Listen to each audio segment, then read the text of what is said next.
আজকে পাহাড়ি এলাকায় ভ্রমণে আসলাম। এই পাহাড়ি এলাকা এটা ঝর্ণা, প্রকৃতির সৌন্দর্য। এটা কুমারী ঝর্ণা নামে পরিচিত। পাহাড় থেকে নেমে চকুরিয়ার দিকে চলে গেছে। আর এখানে রাত্রে হাতির রাজত্ব হয়। হাতির এলাকা।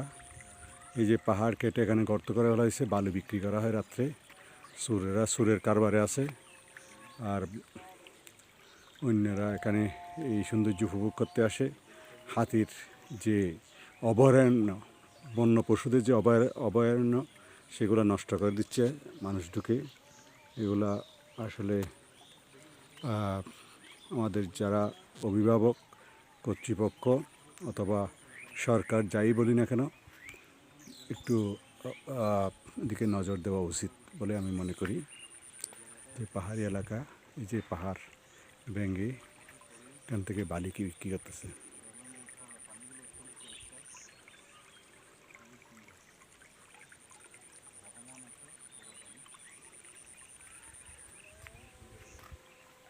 পাহাড়ি সিনারি।